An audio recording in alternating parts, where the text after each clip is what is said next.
Welcome back to Birds of a Feather. This is your Baltimore Sports Podcast. My name is Nathan Stroud, and today we are going to be recapping the Orioles' 9-7 win over the Arizona Diamondbacks in a crazy comeback fashion.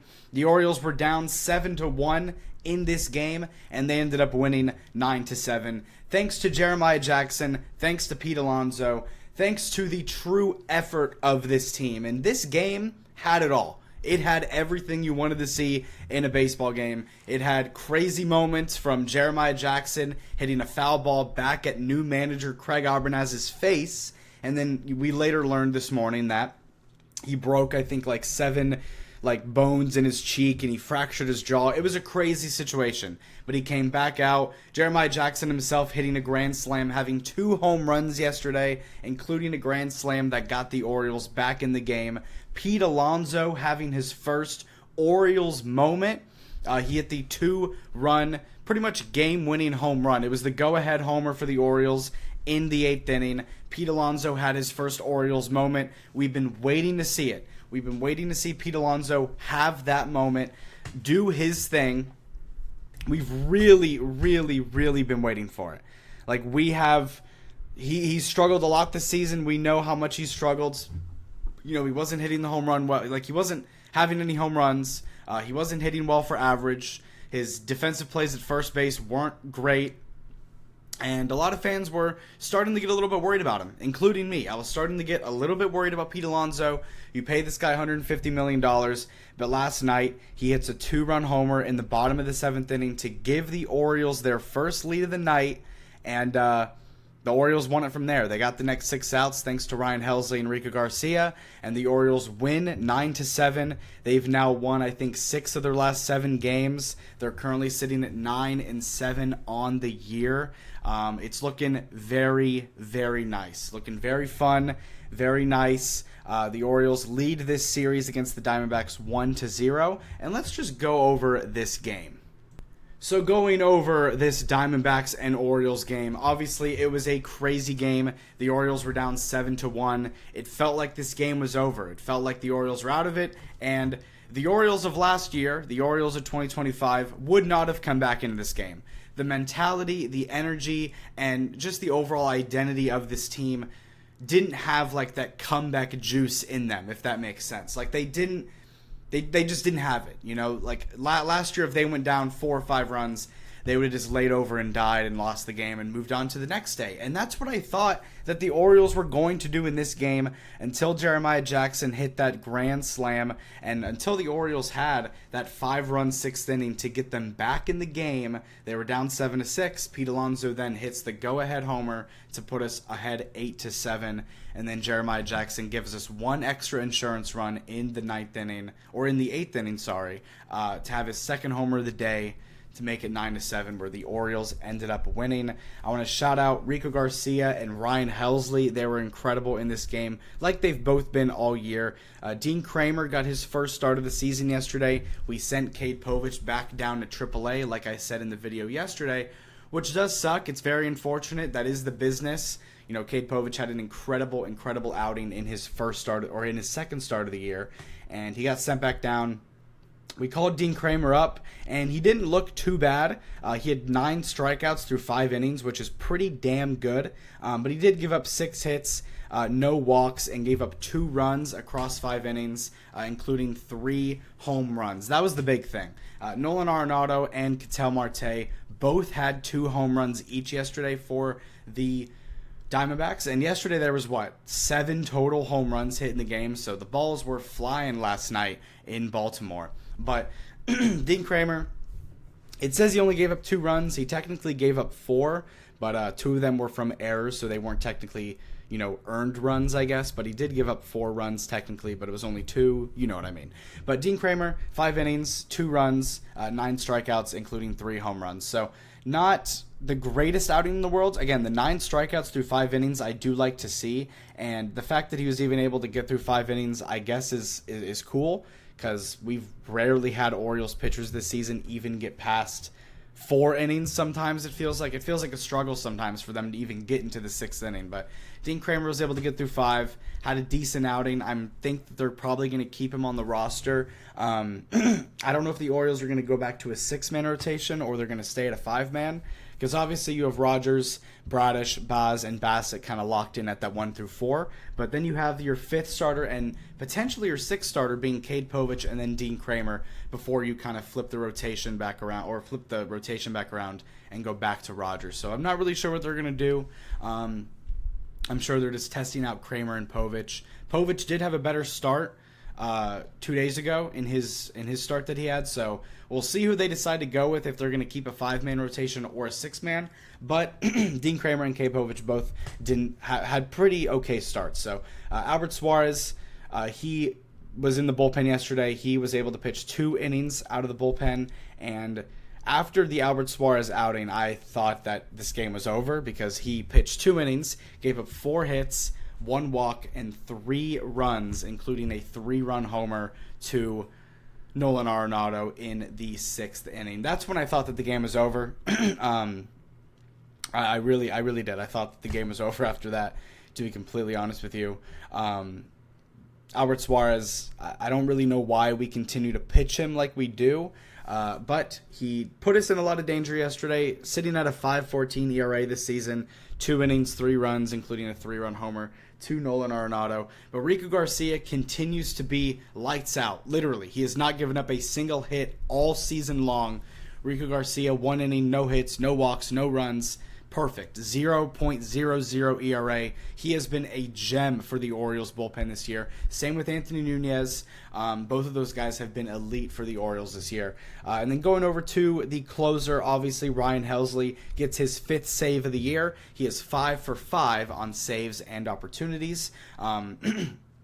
He pitched 1 inning and got 2 strikeouts. Didn't give up a hit, didn't give up a walk. He was nails. He was great. I think both of the strikeouts that he had, it was 3-0 counts on both of them, and he was able to get back into the at-bat and really or get back into the count and really just put the nails in the coffin, literally. So Ryan Helsley, he's been great. Not sure if he's going to be available tonight if we need him, because the Orioles do play in about an hour and a half in Game 2 of this series with Trevor Rogers on the mound, of course, so I'm hoping that the Orioles can get the win there.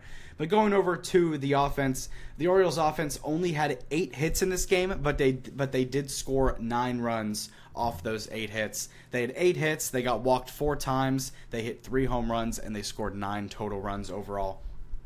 Gunnar Henderson was leading off in this game. He went 1 for 5 with an RBI. That RBI was an RBI triple, so Gunnar Henderson gets his first triple of the season. You love to see that from him. Then Taylor Ward was batting second. This was definitely his worst game of the year. Taylor Ward has overall been like the best Orioles hitter so far this season, like as a whole. I think he still leads the league in doubles. I think he's like top 6 or top 8 in total hits. He's like top 15, top 10 in RBIs. So Taylor Ward has been the most productive hitter for the Orioles this year. But yesterday was definitely a game to forget for him. He went 0 for 4 with 3 strikeouts yesterday. Did leave quite a few guys on base as well. He did score a run because he did get hit by a pitch. And then Pete Alonso, the polar bear himself, batting third, went 2 for 3, his second 2-hit game in a row. So again, we talked about it yesterday, how Pete Alonso had a really good game, and he was in a slump for quite a while, but he had a 2-hit game. He seemed like the energy was back, and it really does seem like he's back. You know, he's had back-to-back 2-hit games. He's raised his average from like a 160 to a 213. He went 2 for 3 yesterday with a 2-run home run and a walk as well. So he reached base 3 times yesterday. He's been playing great. His at-bats have been a lot better. He's not chasing as much. But you love to see Pete Alonso starting to really get rolling here, because this Orioles team is 9-7 right now, and this offense is really nowhere near where it's supposed to be in terms of like its potential. You know, we don't have Jackson Holliday, we don't have Adley Rutschman right now, we don't have Jordan Westberg, we don't have Tyler O'Neill, and Pete Alonso has been pretty disappointing for a majority of the season. So, and I was saying it the other day, if Pete Alonso, like once Pete Alonso starts playing like the Pete Alonso we paid and the Pete Alonso we know, this Orioles offense is really going to start exploding, because we know what Pete Alonso can bring to an offense, and these past 2 games he has shown that he's still got that Pete Alonso in him, and hopefully he can keep it going today and tomorrow to finish out this Diamondbacks series. But Pete Alonso was great. Samuel Basallo was batting 4th today. Obviously, he was catching because Adley Rutschman is hurt right now. He was 0 for 4 yesterday. Not great from him. He did have a home run 2 days ago, but a 136 average on the year is not ideal. He is by far the Orioles' worst average hitter for average this season. He has 2 home runs, which is cool, but he is really just not getting on base, and he's chasing at a lot of things as well. He's hitting the ball hard. He's getting a little unlucky, but you would love to see that Samuel Basallo average go up, because a 136 average approaching mid-April is not great. So I'm hoping Sammy can get it going again. He's going to have a lot of opportunities again because Adley is hurt, but I'm just hoping he can kind of get it going. So hopefully maybe today he can have a nice maybe 2, maybe even 3 hit day, which would be really cool. I think he needs one of those games to kind of get going and get into a mode. But Samuel Basallo, not been great this year. Does have the 2 home runs, but the average is really, really low. Then Dylan Beavers today starting to DH. He went 1 for 4 with a run scored. You love to see that from him. Leody Taveras continues to produce for the Orioles. Again, I've compared him so much to Ramon Laureano last year, how this veteran rotational outfielder is kind of like the way that he's playing is forcing Craig Albermaz to play him more. So he's been getting those opportunities. He's been converting them. He was 1 for 3 yesterday with an RBI. You'd love to see that from him. Colton Cowser, 0 for 3 with a run scored and a walk. Jeremiah Jackson, the man of the day, the player of the game. Jeremiah Jackson went 3 for 4 with 2 runs scored, 5 RBIs, and 2 home runs. He had a grand slam and a solo home run. That's where those 5 RBIs came from.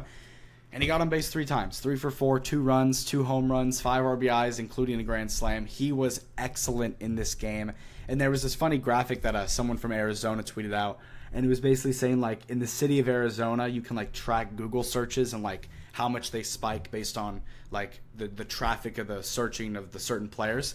And, like, in the city of Arizona, like, Jeremiah Jackson's name, like, spiked up in popularity after the game because everyone in Arizona was trying to figure out who the hell Jeremiah Jackson was. But he has really been proving himself this season. He has a 318 batting average this year, a 545 slug, a 326 on base percentage. He's been excellent. He's definitely been the surprise Oriole this season for sure. He's had 2 3-hit games in like the past 3 games. So Jeremiah Jackson's been incredible. Obviously, Jackson Holiday would normally be starting at second base, but to be completely honest with you guys, Jeremiah Jackson's making it hard for Jackson to come back. And like obviously they're going to give Jackson Holiday more of a shot than Jeremiah is, but the Orioles have got to find a way to give Jeremiah Jackson more at-bats when Jackson Holiday comes back. And I think the best way to do that is probably to move Jeremiah Jackson to a full-time third base until Jordan Westbrook comes back. Because we're not going to see Jordan Westbrook probably until late May or June. So Jeremiah Jackson could slot in at third base. He's better at second, but he could still slot in at third base.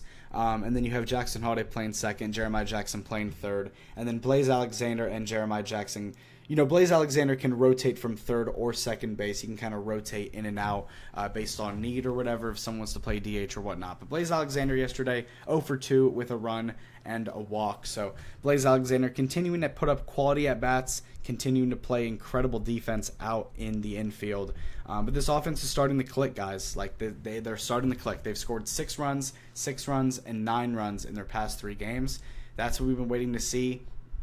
They came back down 7-1 yesterday. They were down by 6 runs going into the 7th inning, and the Orioles ended up coming back they were down 7 runs going into the 6th inning, and they ended up coming back and winning this game 9-7. They were down 7-1. It is by far the best win of the year for the Orioles, and I'm hoping that this can start some momentum for them because I've talked about it a lot before on the Birds of a Feather Twitter account, and make sure to go follow that, link in bio. Or link in the description as well. But